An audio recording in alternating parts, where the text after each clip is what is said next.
খালেদা জিয়া অনেকদিন ধরেই বাংলাদেশে জেলখানায় বন্দী ছিলেন। তারপরে তিনি বাহিরে আসেন। আসার পরে এখন পর্যন্ত চিকিৎসার জন্য বাহিরে যেতে পারেননি। তাই হঠাৎ করে চলে গেলেন চিকিৎসার জন্য যুক্তরাষ্ট্রে।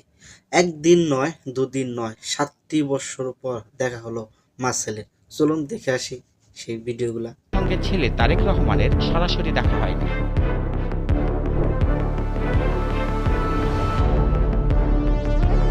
মা ছেলেকে পেয়ে বা ছেলে মাকে পেয়ে কতটা আনন্দিত বা কতটা খুশি, সেই সাথে দেখা সাক্ষাৎ হলো তার নেতাকর্মীদের সাথে। চলুন দেখি। স্থাপনের পর পুরো চিকিৎসায় ২ মাসের মতো সময় লেগে যেতে পারে।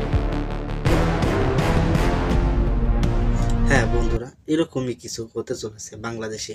রাজনীতি করার কারণে আজ চিকিৎসার জন্য বাইরে যেতে পারেনি, তাই তিনি চিকিৎসার জন্য বাইরে গেলেন। দীর্ঘ ৭ বছর পর মাকে জড়িয়ে ধরে অঝরে কাঁদলেন তারেক রহমান।